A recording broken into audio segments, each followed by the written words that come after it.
Alright, I'm continuing. An unconventional student.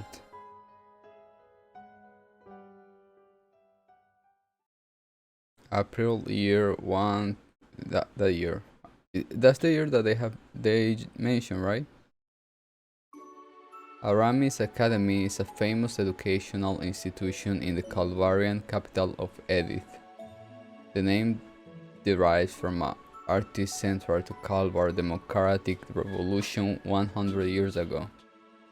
This was also reflected in its goal of nurturing new talent and helping to forge a bright future for a new republic. The Academy placed great value on traditional education, of course, but it also encouraged the perspective of new cultures and values, attracting many an independent mind from across the area. It was a story place of learning that reflected the Republic views as a whole. This story for its part began not long after the springtime festival held yearly to welcome the new student. It was just another morning at the academy, countless students shuffling through its grounds, when one of them in particular happened to draw an unusual amount of attention. The young lady had long, soft Wait a second! No! Renee! Her figure had been cut very respectfully as she matured into a young woman of 17 years, and yet her face still held traces of girlhood days bygone. The beauty she was, she never failed to turn inquisitive heads as she strolled along.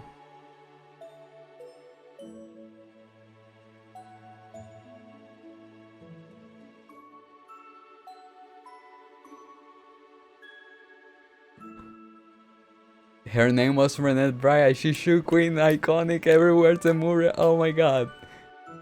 She was a second-year student from Jenny's Royal Academy in Reverie River, now studying at Aramis as part of an exchange program. She had only just arrived in the spring. Renee's goal in attending was not to further her education. She had been considered highly gifted since she was a child, having already earned several doctorates in years past, and there was little more a new academy could reasonably teach her. Her goal in reality was to use it as a front to operate freely in Carver. It was hard to find one better than being a student. She already found the role relatively foolproof during her time at Jenny's, even if there were limits to how much a student could get away with. Society as a whole was sort of school children. To move freely would be also require drawing in as little attention as possible. She aimed to conduct herself modestly as any elegant young lady who wishes to remain unseen should during her time at Aramis. There was just one very big problem with this plan. Good morning, Miss Bright. Isn't she gorgeous? Look, I see her. She's so beautiful, and everyone says she's just as smart too. All she had to do was walk down the hall to be showered with greeting and whisper of envy and admiration. Her looks alone were already enough to make her the talk of the school, but after one of the teachers let slip that she received a perfect score on her entrance exam, there was suddenly not a single person who didn't know her name. The other students cared not how much she wanted to avoid drawing attention, she was getting it whether she liked it or not. Naturally, not everyone was pleased with the booming popularity this new transferred student had attained in less than a month. While most were busy and fawing over Renee's arrival that morning, another group watched the charade unfold from the shadows, echoing audible toots of displeasure. Renee had yet to be enrolled in any club, so as soon as the lesson had come to an end, she packed her belongings and stood to leave. A word, if I may, Miss Bright? It was a fellow classmate, surrounded by a small faction of students clearly loyal to their King Bee. Look at the look at Ren Queen, iconic. Oh my god, I'm gonna see you! Certainly. Though instinct told her this was not going to be a conversation she waved to have, she made an effort to pretend otherwise. She would not be provoked into behaving as anything but a mature, modest young lady.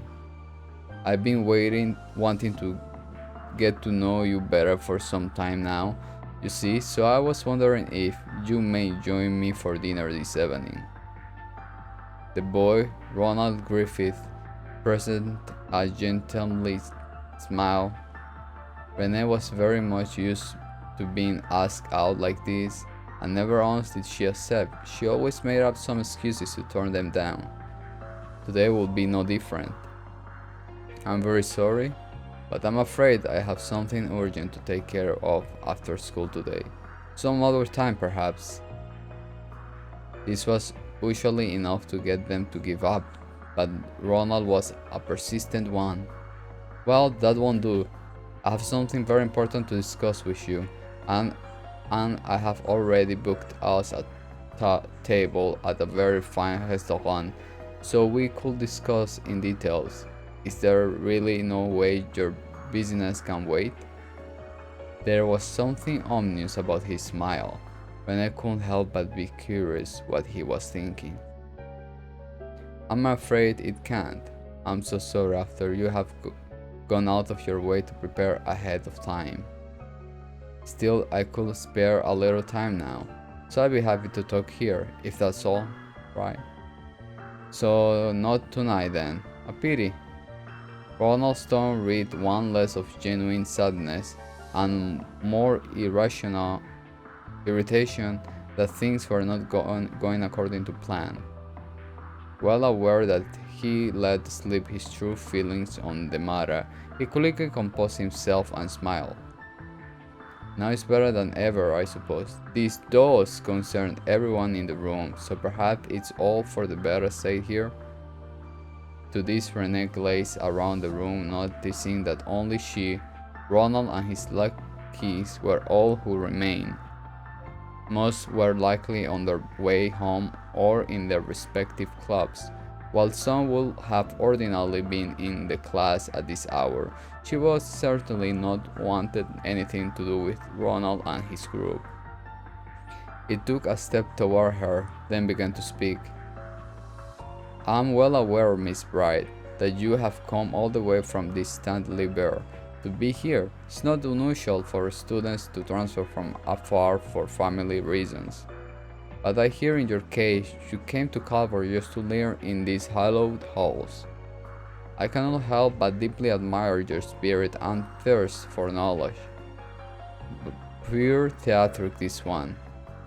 At the same time, I worry about you, Brilliant you may be, but living alone in far-off land must be a terrifying, lonely, and challenging affair.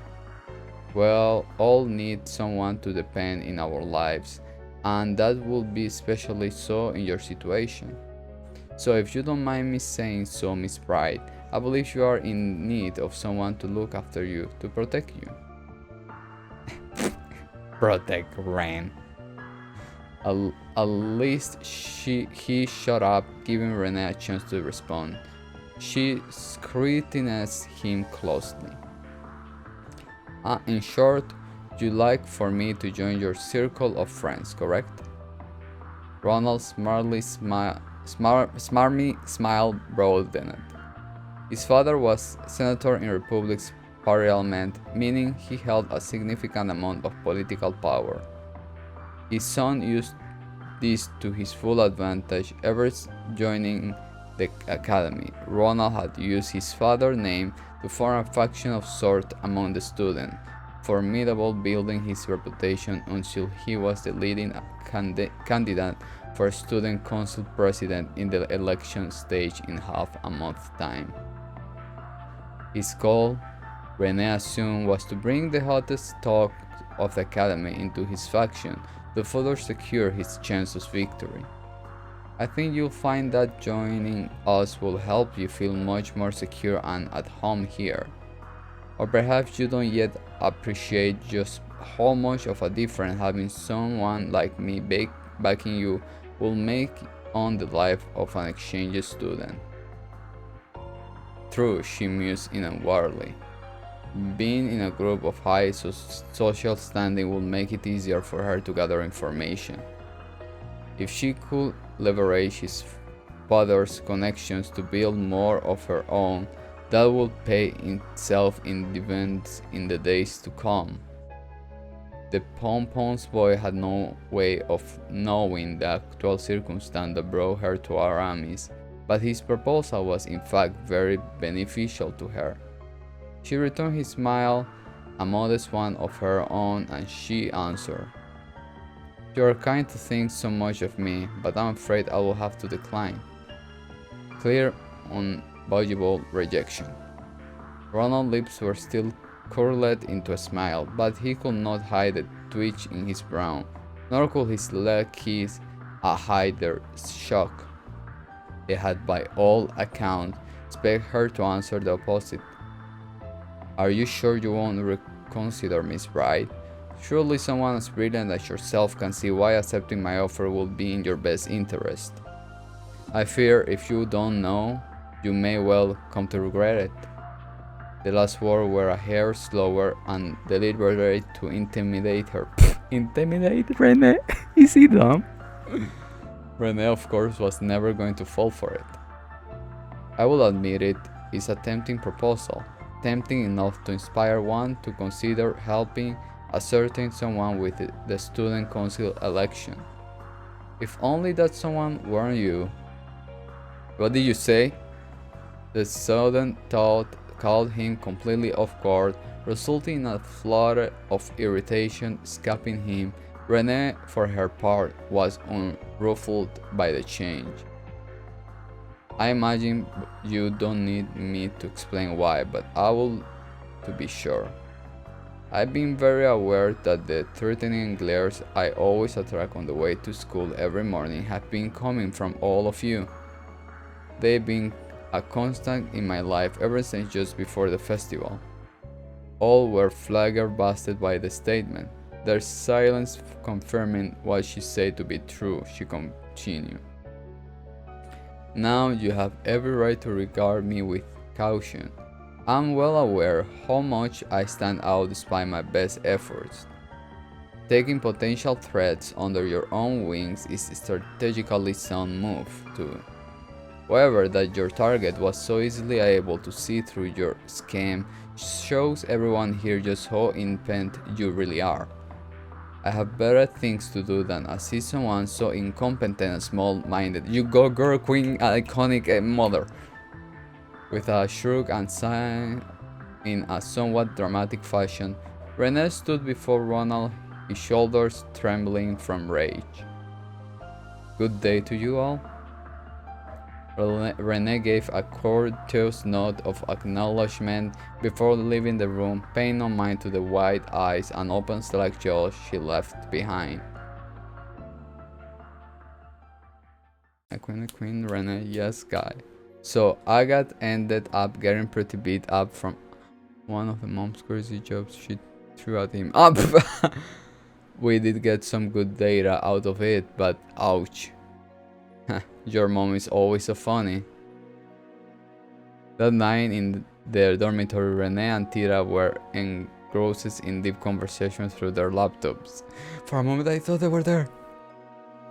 Oh, I'm going to cry, and it's kind of like what it's gonna happen, I guess. But it's always same old with all of you. I'm surprised there is anything of Agatha left with how often you tell me she has him nearly facing death. You two are in a rut. I know something that could spice things up. Maybe try adding a little romance to the mix, like a couple of bright-eyed lovebirds we know. He gifted Joshua. Joshua was a gift. Stars in the Sky, the second chapter, shows Agathe wanted to protect Tira as a sister, as the story in that lore shows. Stop doing this to me. But we have agreed to go somewhere next week, so we are not in a complete route. Oh my gosh. Be like, they are not hiding blood. I'm like, okay, but it's because of what happens. Well, isn't that something? The stairs to adulthood await you, my dear friend. Ren.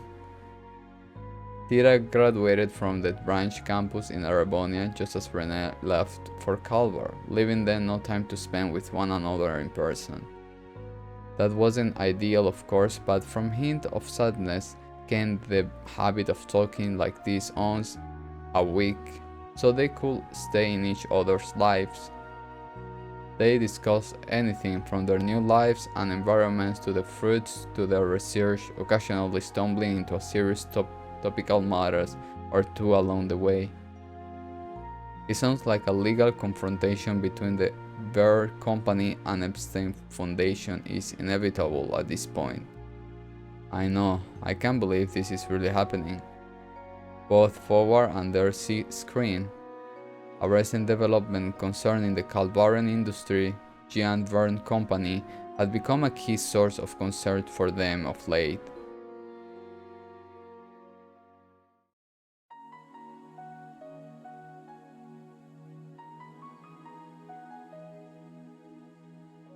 Look at Tío!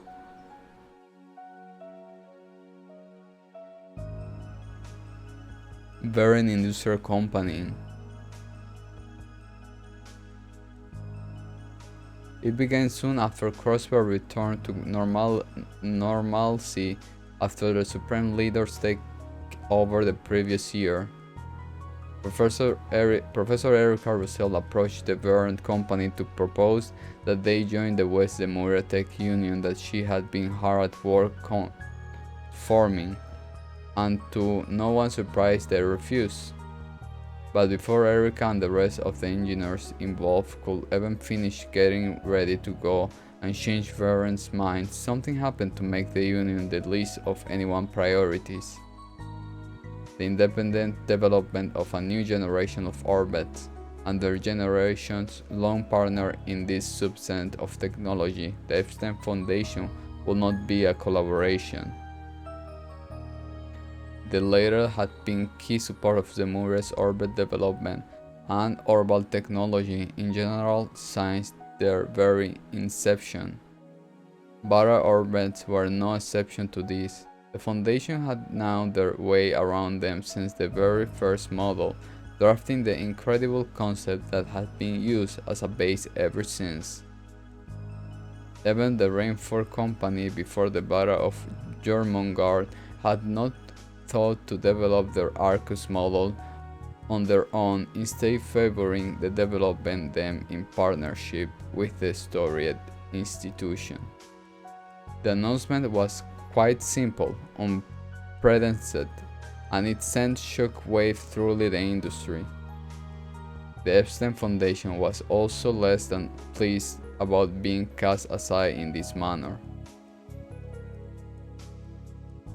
Okay, I'm looking at them. While there were central legal concerns regarding who owned the patent to this technology, the greater concern was that their stable position in the industry was now becoming unstable.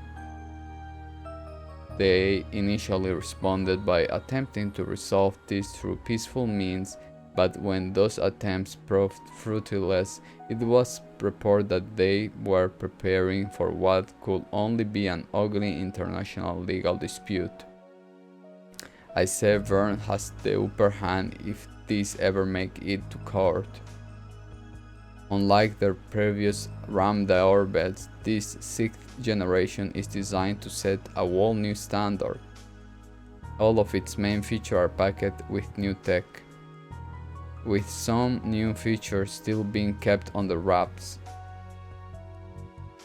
I wonder what those are. What could they be trying to develop that's important enough to ruin their relationship with the Foundation? Though I have heard about the government telling the Verne company to focus more on weapons development. I have too. It sounds like they are planning to significantly revamp the military weaponry. The official story is that they are planning on slimming the military down, but if they are pairing what with the listed in weapons development, then they are still just as powerful, maybe more so.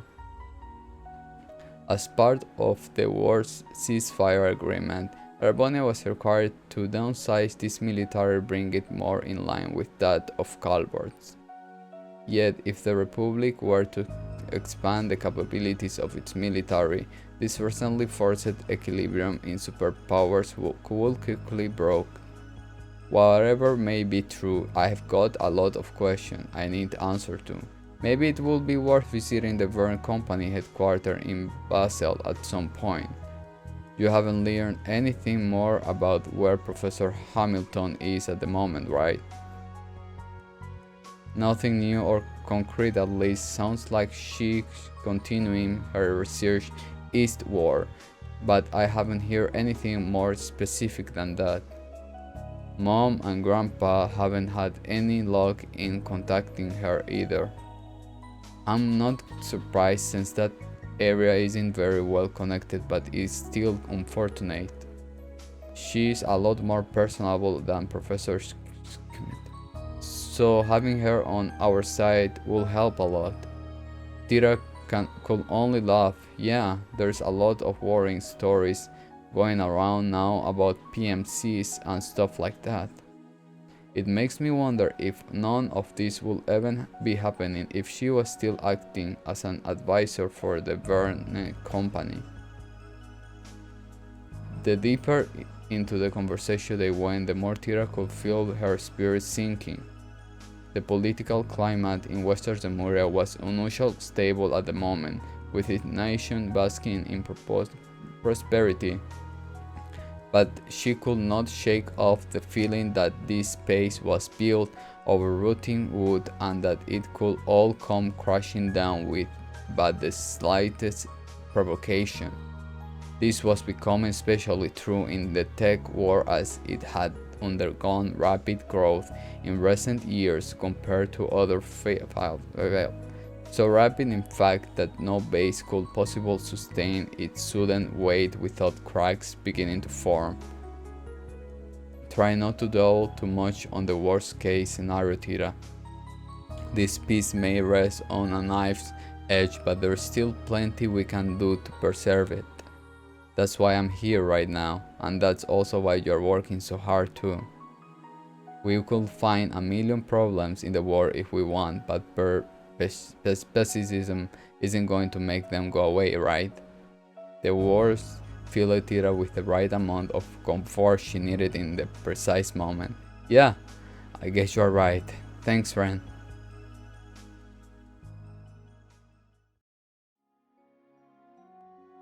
They continued losing track of time as they talked well into the night. Before they knew it, the clock had struck 12. Well, it's getting really late, so I should probably be going. I'll talk to you soon, okay? Alright, good night, Tira. Night. Oh!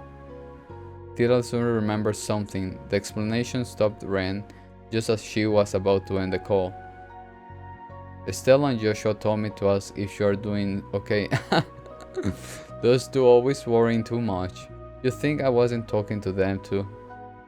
She couldn't help but remember her interaction with Ronald after class, but Ren quickly drove the thought from her mind. It wasn't worth dredging about. Tell them they can rest easy. Everything's fine. Good. They want me to let them know if you were being bullied so they could fly. Oh. Say yes, so they can come. Ren could only...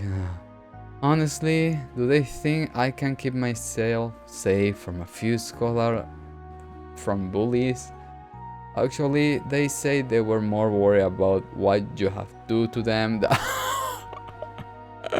As they know, because she's the queen iconic one. At her friend's silence, Tira couldn't help but burst out laughing. I worry about you too, obviously, but they are probably right. Awful of you, even if that were to happen to me, I won't do half of what you are imagining. Not anymore, anyway. See, it's saying that kind of things that makes people worry. I'm a lady now. I need the magnanimity to forgive the transgression of others. I'm also trying to do what I can to avoid standing out too much at school. You can try, but I think that's always been a lost cause. Anyway, now I'm really going to go before I remember anything else. Say hi to Z. We did some picture of Z and some people on at the end of Costil 4. I'm planning to go and see him when everything calms down here, so we'll do. I've been meaning to go and see someone else I've been indebted to in the past. By the time the two of them had finished talking and ended the talk, one day had given way to the next. Huh? Oh. The morning dawned, yet another day of school. However, just as she left her classroom in the main building at the start of lunch and went to descend the staircase, she felt someone suddenly drawn near from behind her. Reflexively, she dodged out of the way. A female student then entered her field of vision. She had lost her balance, her expression a mix of fear and surprise. She passed through the spot Ren had been moments before, but her momentum showed no sign of fading. If someone didn't stop her, she was going to start tumbling down the stairs. Ren was quick to grab her and pull her close. She supported the girl's weight with one arm with all the grace of someone taking part in a ballroom dance, saving her from falling. Several students happened to witness the event unfold and could not help but elicit gasps of admiration. Noticing that the girl's eyes were still unfocused, Ren gently addressed her. "Are you alright? You aren't hurt, are you?" Finally realizing the situation she was in, the girl's face had become quite red quickly, straightening her posture in a fluster. "Yes, I'm okay." "You are Renee Bright from the next class over, aren't you? Thank you so much for helping me."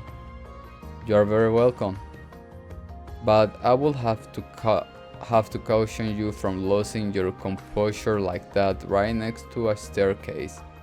Do you have some really urgent business to take care of?" The girl first frowned in response, then paused to think, then answered. "Nothing I can think of. It's weird, but even though it was probably my imagination, it felt like someone had pushed me from behind. Obviously no one here would do that, so I must have just bumped into someone by accident." She thanked her rescuer again before disappearing into the distance. The situation she had deemed her imagination, however, lingered in Renan's mind. If I had sensed something was amiss, both of us would have fallen down the stairs. We could have been badly hurt. Was it really just a coincidence, or was it a deliberate action by someone who wants to harm me? If it was the latter, she didn't have anything to support this theory, but with it came a familiar sensation, the feeling of malicious stares focusing on her from the shadows. It took surprisingly little time for her suspicions to gain evidence. After finishing gym class next day, Ren made for the classroom and began preparing for her next lesson. As she did, she immediately noticed something was amiss. All of her textbooks had been glued shut with an excessive amount of adhesive. Try as she did to open them, it was lost cause to get to even a single page. It was an obvious attempt to harass her. the culprit behind the act were equally obvious. Not far from where Ren was sitting, Ronald Griffith and his lackeys, whom she so memorably turned away 2 days prior, were snickering to themselves, their eyes mockingly focused on Ren all the while. They are not even interested in hiding what they are like anymore. I'm sure at this point they want me to know who did it to intimidate me. This latest development also confirmed in her mind that they were responsible for trying to push her down the stairs the day before. What a pitiful sign they were, because she refused to join their group. Her existence was in their eyes now nothing more than a hindrance to Ronald's campaign for student council president. They would stop at nothing to either break her spirit and force her to join or shame her into lowering her popularity among the students' body. It didn't matter to Ren, had no interest in taking part in the election. After further inspection the state of her textbooks, Ren's expression grew difficult to read. I think I can make them usable again, but not in what little time I have left before class. The bell soon chimed to signal the start of her lesson. Ren left her textbooks out on top of her desk, making no effort to open them through. Her instructor was, of course, less than pleased about this perceived slight against them, picking her to answer a question as an attempt to cheat her poor behavior. Miss Bright, please read the next paragraph aloud for us. Ronald and his friends let out a series of pleased giggles at this, their minds delighting at the thought of a flustered Ren being told off and humiliated in front of their entire class. Oh, fuck them. Scrapped. But what transpired in reality played out very differently from their fantasies. Without missing a beat, Ren did exactly as she was told, reciting the selected paragraph she had been asked to read word for word, and all while her textbook remained closed. Did you memorize the entire book? Even the instructor could not hide their surprise. But of course, as a student of Aramis Academy, I would never dare to compromise in preparing for my lessons. When I responded with such grace that she of course threw in more signs and coos of admiration from both her instruction and peers alike. It was only Ronald and his spouse who groaned with sullen expressions. The next incident came on Renee's way to school next morning. She entered the school gate with the horde of other students and was just about to step into the building when she noticed a foul smell coming from above her. She looked upward, noticing a portion of the fencing surrounding the building rooftop was falling directly above her. Other students noticed at the same time, letting out screams of horror and warriors. They could do nothing about it. I could get out of the way easily if I wanted, but the fencing was over 2 arches in length. She could escape unharmed, but the other students around her would likely not. That was a risk she was unwilling to take. Grasping the bottle orb hiding in her back, she cried out, "Airstrike!" A sphere of She carefully controlled its power so that instead of sending the fence flying, it simply canceled out its momentum instead, allowing her to hop and catch it with ease. This was no accident, the smell made it obvious. It was the distinct scent of a liquid extract from a certain plant monster. One of its properties was to imitate the natural corrosion of metal, resulting in its application in certain solvents. This made the fence falling a deliberate action the perpetrator had been trying to disguise as an accident, and with Ren having been the target of several malicious acts already, the culprit was clear. Again, she could feel the presence of those familiar hateful stares pouring into her from the shadow. But again as well, they were not the only ones with the eyes on her. Whoa, that was awesome! Did you see that? Is there anything she can do? Ren's quiet meditation was disrupted by a multiple of cheers and applause from all around her, as if she were a performer just about to leave the stage. She gave an elegant bow in response. This will not be the last time she endured harassment from Ronald's group, but each and every time they thought they bested her, she would handle herself with exemplary skill, their efforts only serving to make her more popular. As she should. The state of affairs continued for several more days before, seemingly out of patience, Roland summoned Ren behind the school building after lessons were over for the day. He stood oppressive before her, his light kiss behind him, with the composure he attempted to feign before, now replaced by a plain vile anger.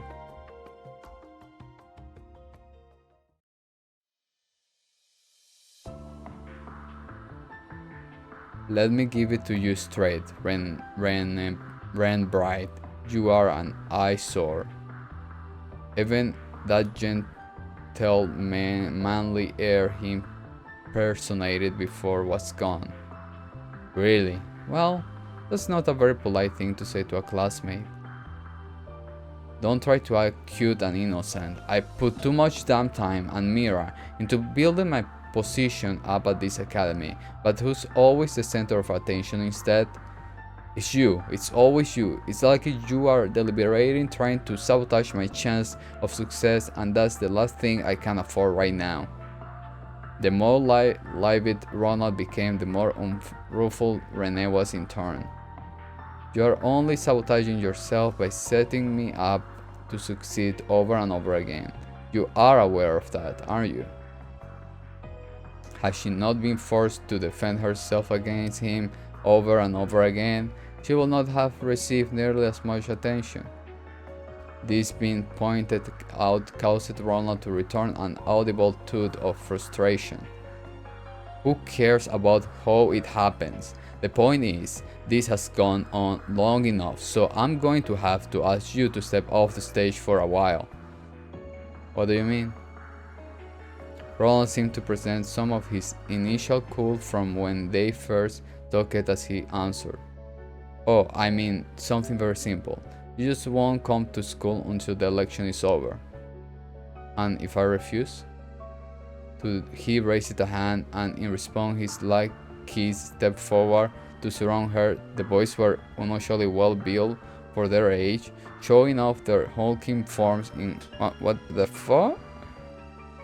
Refusing is not an option. I'm afraid if you aren't going to oblige me willingly, we'll just have to make you it so you can come to school. Oh, so that's how you're gonna play the game? I already played the game.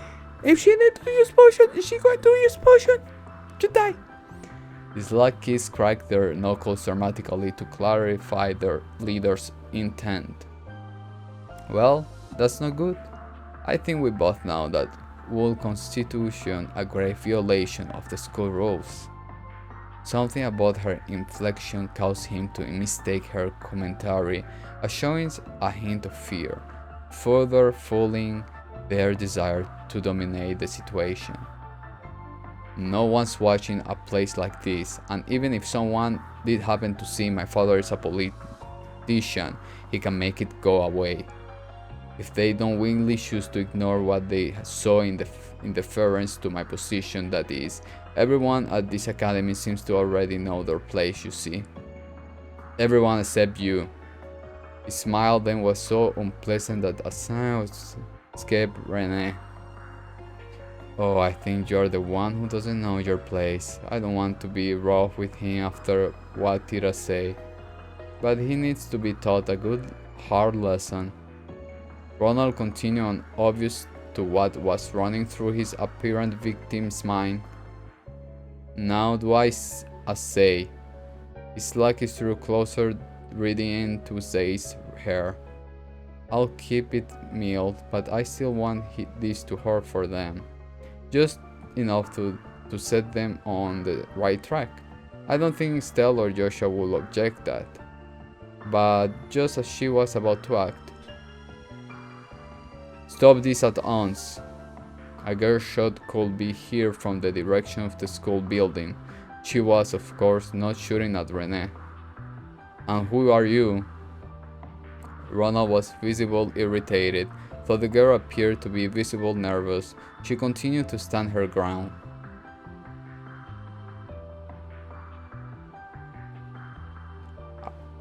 I didn't mean to listen in, but I couldn't help but overhear what was happening. "You can't go through with this. What you are doing is wrong." The girl stepped forward till she was directly in front of Renee to protect her from schoolyard bullies. As she did so, the light revealed sleek, dazzling blonde hair that shimmered much like the sunshine above. Ren recognized her to be a first-year student who lived in the dormitory next to her own. They weren't close to one another.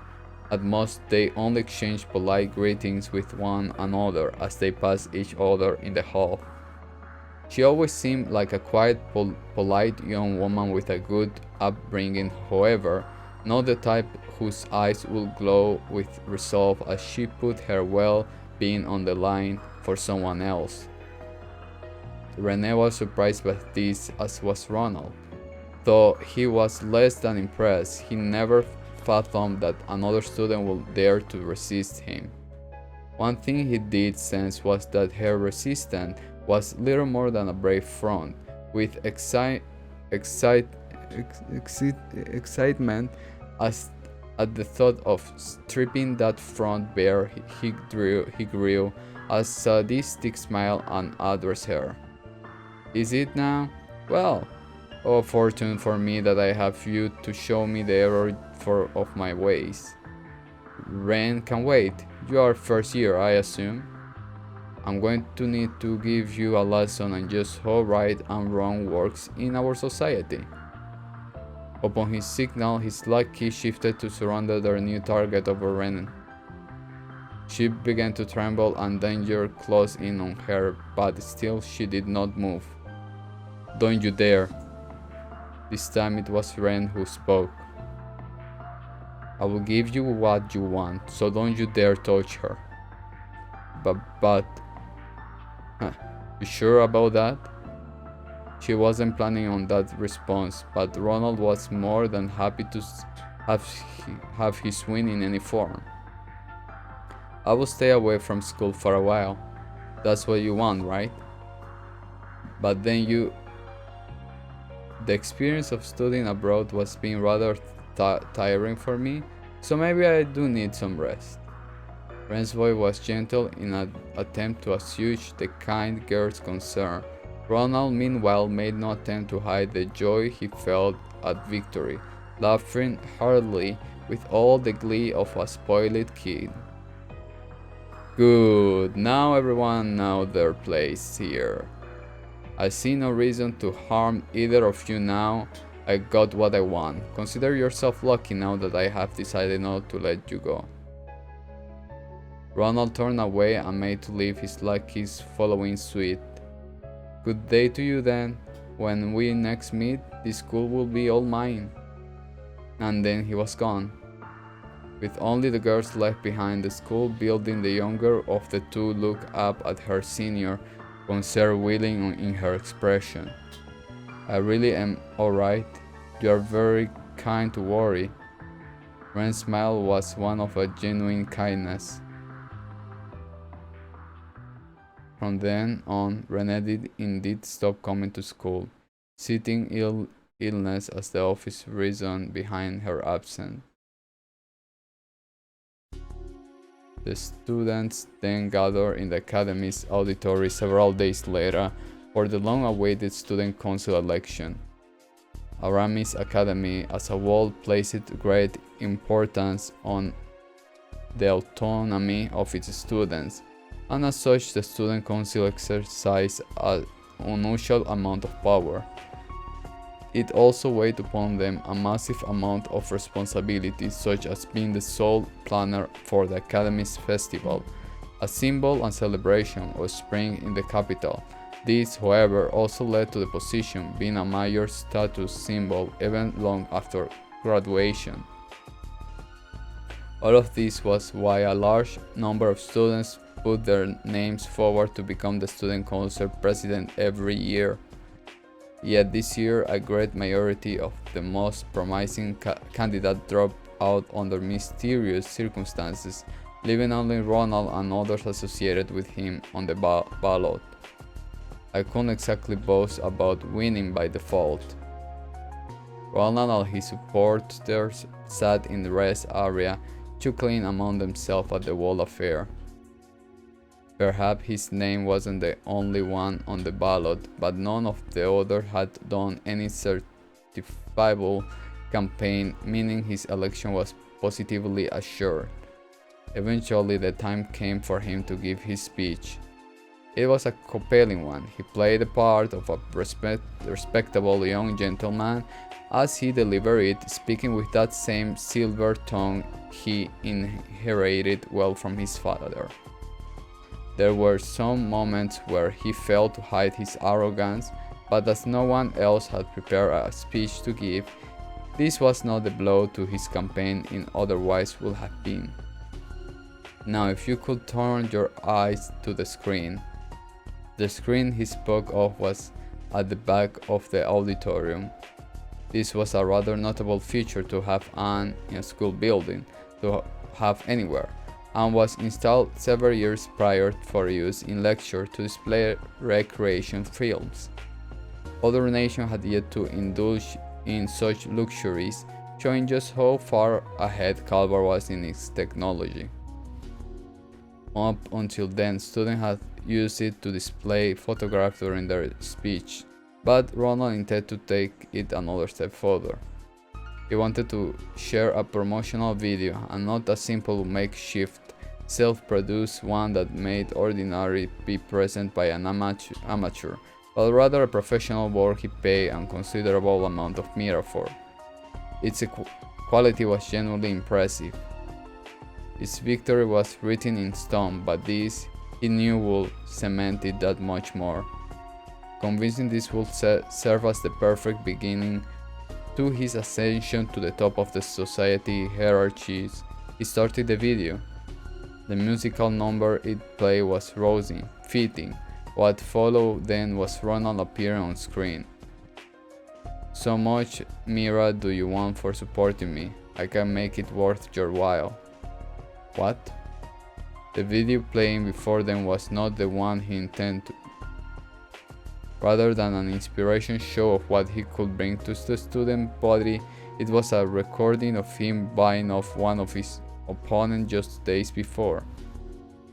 A huge whisper of confusion spread through the auditory. The next clip played. "If you know what's good for you, you will throw your candidacy right now. Or, the only thing you will be president of is a hospital bed." Next was a equal. Whoa! The Queen did something! As it continued, Ronald realized what was going on. Someone out there had replaced his carefully prepared video with another.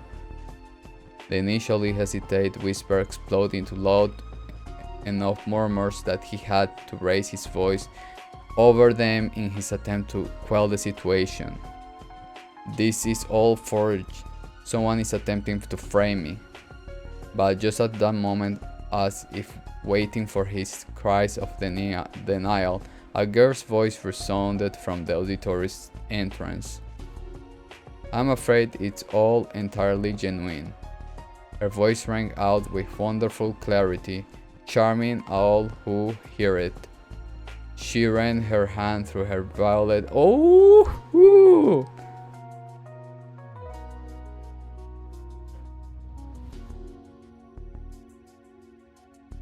Bribing, potential threat, blackmailing, threatening, even executing violence against others, and many other cases of bullying besides.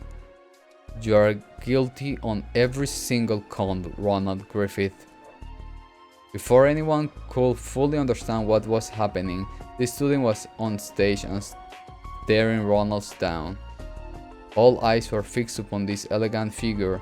Indeed, without any effort at all, she had the air of a protagonist from some epic tale making her long-awaited appearance.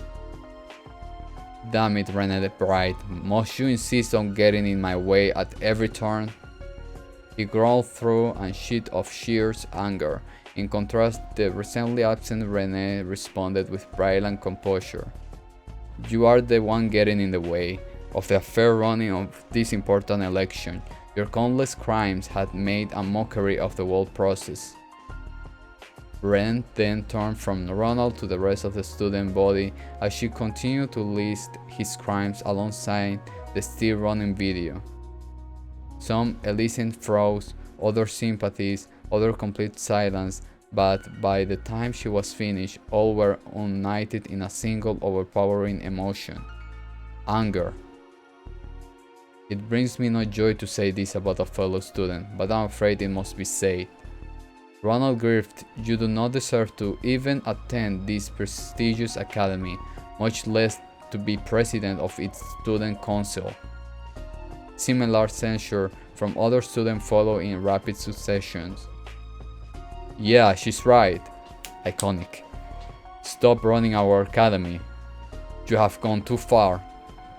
Renee's accusation wasn't the only reason for their anger. The students of Armaris had long lauded Ronald's oppression behavior. They only hadn't spoken out before because they were afraid of his father's powers. Now that they realized he could be stopped, their anger had reached an boiling point. Ronald suddenly found himself at the center of a torrent of abuse. He looked to his black kids for support, but even they refused to meet his gaze. It then dawned on him just how fragile all he thought he built was. Rage gave way and to an instant, deep despair and casting a glare of pure hatred towards Ren. Ronald hurried spring out of the auditory. Only when he was completely out of sight did the air erupt with cheers of joy. In the end, addressing the aftermath of the election took long enough that by the time she left for the gate, it was already evening. Yet even with how late it was, instead of walking her usual route home, she stepped off the path to enter an entirely unoccupied park. How does this work? No one is going to interrupt us here, so how about you come out? In response to her words, Ronald emerged before her for the first time since he ran away earlier in the day, and with 10 or so companions in tow. These men weren't his usual lackeys, but instead vicious figures with dark expression and gaudy clothing. They were clearly not students of the academy. More than likely they belonged to some local gang. You don't keep very good company outside of school now, do you? With how they are dressed up, I assume you must be off to a party or something? I'm going to whip that smug smirk right off that face for good, Renee Bright. My dazzling future is politicus was guaranteed, but now you have gone and ruined everything. What I'm supposed to say to my father now? That's your problem, not mine.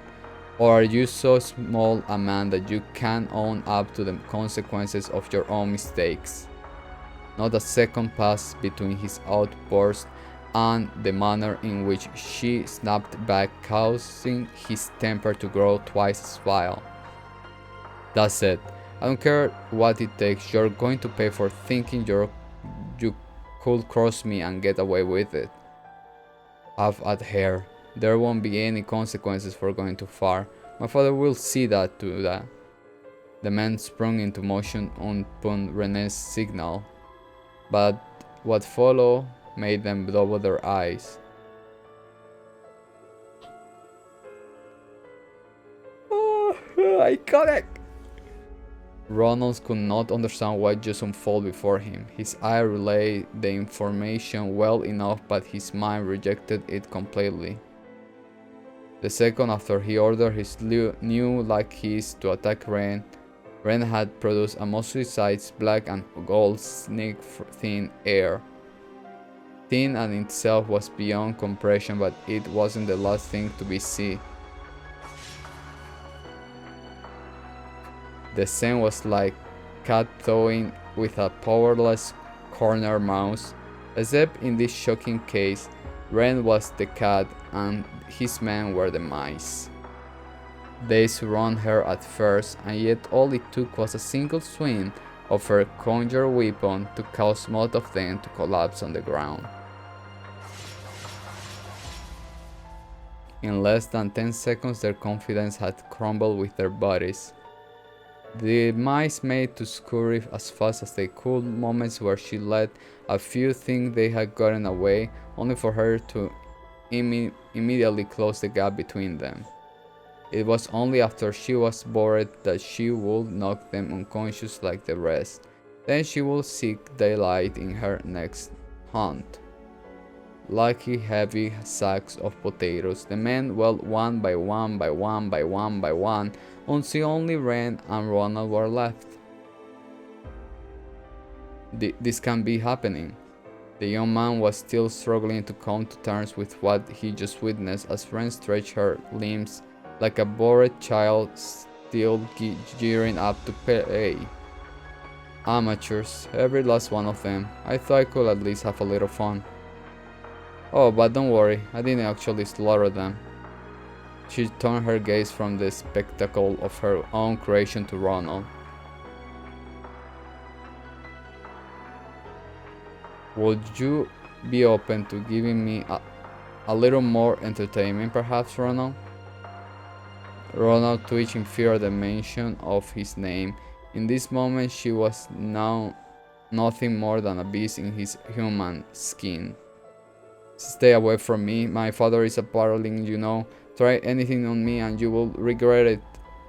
Her response was an expression of pure pity before tossing what happened to be a magazine at his feet. It's one of today's tabloids. You may find its content relevant. What?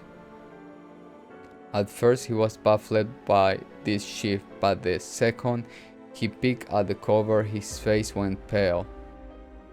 Representative Griffin, suspect of periphery and connection to organized crime. Read the headline in giant punchy letters. There's a whole special feature on your dearest daddy, complete with evidence. It mentioned that the CID is going to be conducting an investigation as well, so this may be the last day you can say he's in parliament. My condolence. No. So Visceran was his shock at the news that the simple word was all he could muster. Even then, Ren wasn't finished.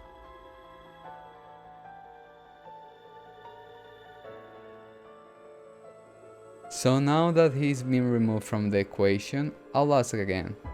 Would you be open to give me a little more entertainment? She edged closer and closer, thing in hand, and a sadistic smile lacing her lips. Roland tried to retreat in fear before tripping over a rock and falling hopelessly on his backside. All he could do was watch her as though she were the Grim Reaper, tears and snot streaming down his face.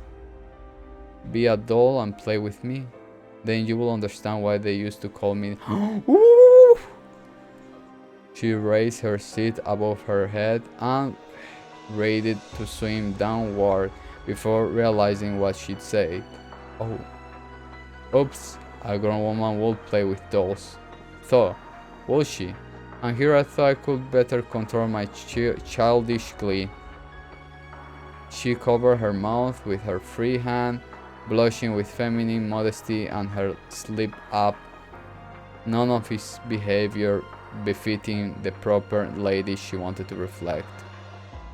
After composing herself, she turned her attention back to her prey, only to see he was already unconscious. Finished? As she left the park, a calm young man called out to her. I certainly am. Ren met eye with a brown skin. No! Zip! No! Zip! It was safe to assume he had witnessed the entire affair unfold. Wait, Zin or? The fuck are you? He gazed inside the park for a brief moment before speaking with a slight but... Wait, is that Zin? You really are something. In what way? In every way, even if I was more struck by the hacking abilities of the famous Kitty than the combat pro. Okay. I know you, right? Still hard to believe you managed to find dirt on his big weak dad that easily. Ren's was matter of fact, showing to sign his praise had gone to her head. Most people just aren't as cautious about cybersecurity as they ought to be, understandable with how new most are to it. Of course, it isn't nearly as easy as this was when you are dealing with leading corporations and politicians at the top of the food chain. You made it sound like you have tried before. Maybe I have. Ren's smile was both cryptic and darling. I have more impressed with you. You were quick to rate a piece that's catching while also finding me exactly the proof I needed. I'm glad Grace introduced us. Just doing my job. The man's name was Dingo, and he was a professional reporter for a tabloid. He was extremely capable at his job, very well connected, and held a reputation for never shying away from danger. After being introduced to one another by Grace Lynn, he and Ren made a deal with one another just a few days prior. The terms were simple. Dingo would provide Ren with proof of Ronald's misdemeanors, and Ren would use her hacking abilities to provide evidence of his father's crimes. Both were now repaying the awards of the other's success. Though I will admit that I did get some help from a friend, he was none too pleased about being asked to look into scheming politician equally scheming son, but he pulled through. Oh, you just have all kinds of connection, don't you? She did someone other than Dingo was actions on her behalf while she was off school, but she wasn't sure who that someone was. This curious sensation regarding their identity remained as she continued the conversation. You know, I'm surprised you didn't meet with any resistance in running that story. That just goes to show how big a fan the government was of Griffith. They left him alone because he didn't actively oppose the current president party, but from the CID's perspective, this chance to take him down was about as good as it was going to get. That does sound like something Miss Tatum Master over there will do. I can say I like the feeling of being used by her, but oh well. Dingo then made a curious observation. I have wondered why you went to such lengths to get rid of a small fry like him. It really bothered you that much? Ren gazed briefly at Ronald, still collapsed on the ground of the park before shrugging her shoulder dismissively. Not in the least. I didn't intend for this to go as far as it did either. I only wanted to teach him enough of a lesson so he'd leave me alone, but it was then that the younger student who tried to save her came to mind. I think the student deserved a much better student council president than him. She then let out a titter that I most refined. As Ren spec, the allegation led Ronald's father to resign for Parliament, while he resigned from Arasama Academy. The group of students who exerted power over the student body, with his baking vanished overnight, as a result bidding peace to return to the grounds for the first time in too long. One thing, however, came about from this that Ren had not expected in the least. Here all the documents relating to next month's budget. The student council new president accepted the document from the blonde-haired first year in charge of general affairs, pursuing them straight away. After Ronald dashed from the auditorium on the day of the election, most of those in his group who put down their name dropped out in the timeline fashion. Voting still took place even then, but once all was said and done, nearly 70% of the votes cast were disqualified. This was because they were all in favor of someone who never had put their name on ballot, Rene Bright. Aramis Academy was known for how little its staff interfered with the many liberties it gave its students, but this time the staff was clearly concerned that dissatisfaction with Ronald was going to present dire problems in the future. The teachers then chose to directly negotiate with Ren, and in the face of such fervent demand, she reluctantly accepted the position of student council president. None of her duties posed a challenge to her, but by accepting it, she had completely and utterly failed her initial goal of avoiding attention. I wonder if this is how the Thor's Branch campus first student council president felt when he was elected. Even I couldn't believe it when Tira told me. Alright, it is what it is, I suppose. I'll just have to make sure of this as best I can.